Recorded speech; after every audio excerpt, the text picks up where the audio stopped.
Hey YouTube, this is Southern Purple One. I want to talk about a subject in regards to we can go with the route of our U.S. military and our industrial capacity has been crippled. We've lost our technology edge. We've lost a lot of our fighters. We've lost a lot of our ships. We have to replace those things, and doing it under the current manufacturing capability inside the United States.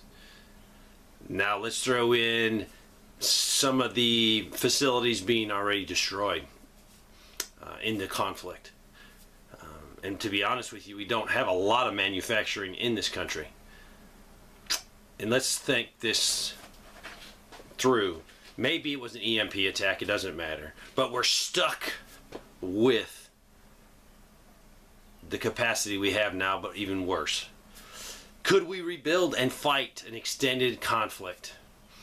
It might not be, hey, let's rebuild and go back over Europe or go over the, Southeast Asia and fight. No, it might be, hey, we need to rebuild to protect our borders. Or we might have to rebuild and move our borders because California and Washington State, all that stuff has been taken. So it might not be, hey, we need to drive them out. It might be, hey, we need to make another defensive line and look at geographic. So you need to look at, if California falls, what is stopping them, whoever takes California, from moving across? You need to look at geographic, landscape, barriers, natural barriers that are in place. And if you live in front of those, you're going to be in trouble. Because yes, we might, as the rest of the country, have a strong desire to protect you, but if you're not at a point or a place where we could actually set up a viable defensive perimeter and stop the flow, we're not going to do it. We're not going to do it because, hey, we need to save that state or that county.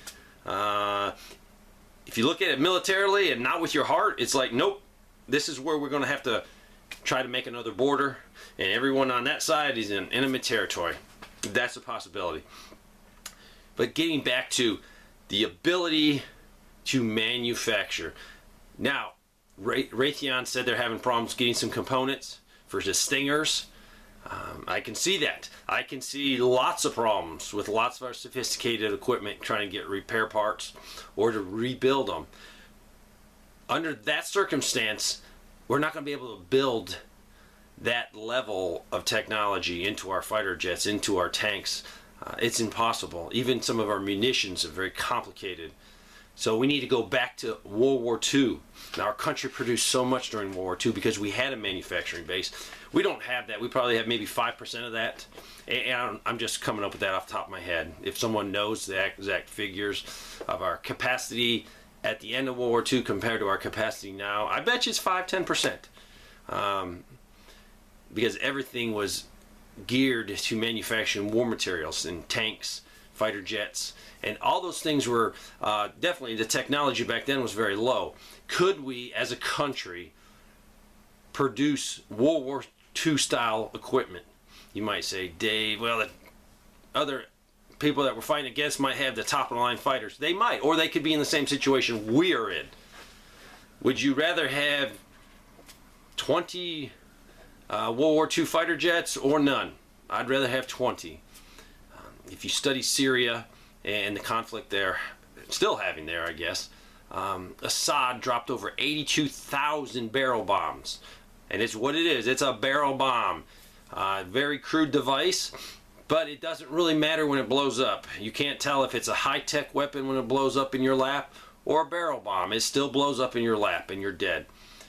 Could we even produce barrel bombs to protect our countries?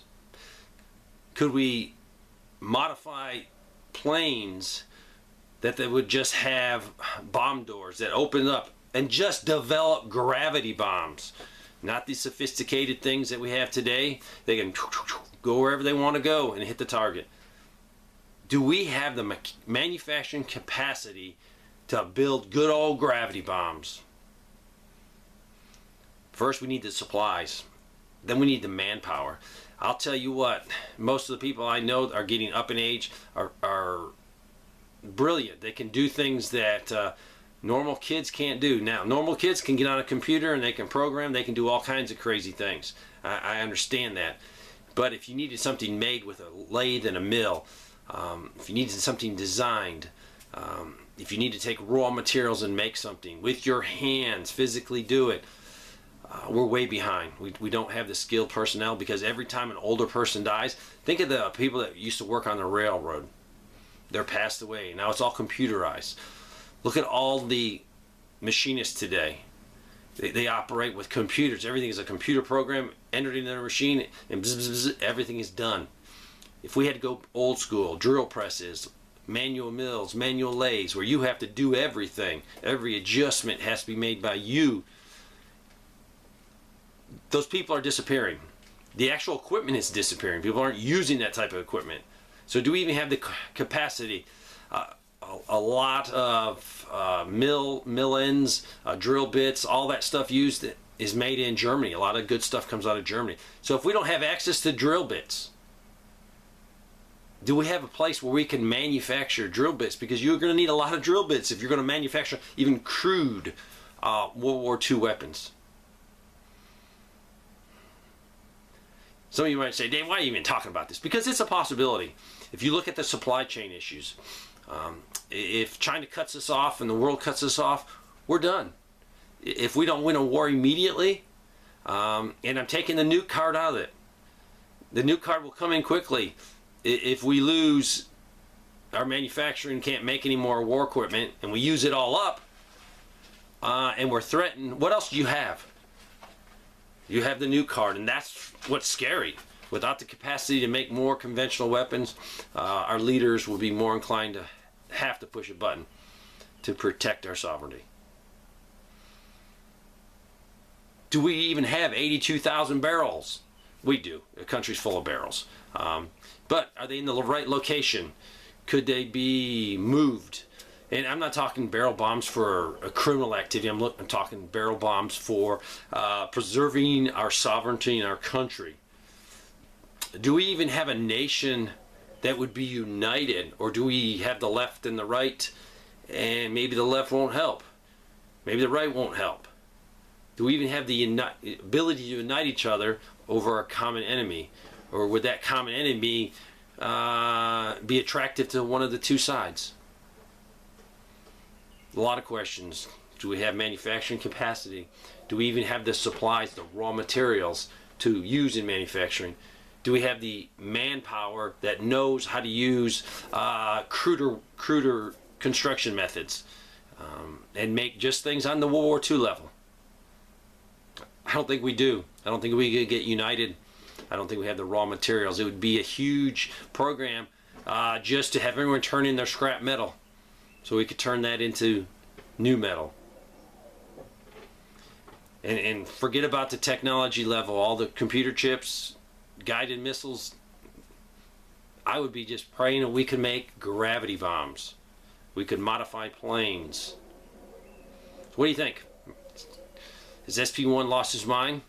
Could this be a real threat years down the road? As you can see, supply chain issues, other countries not liking us, cutting us off, and even our own government constantly putting us into debt, putting us in the hole, not letting us use our natural resources, pumping oil out of the ground. They're even hindering our efforts. Put your comments below, and let's see if SP1's crazy. Well, we all know I am, but that's not the point. Could it possibly happen? Could we run out of our manufacturing base and would have to resort to making cruder weapons to protect our sovereignty? Thanks for watching.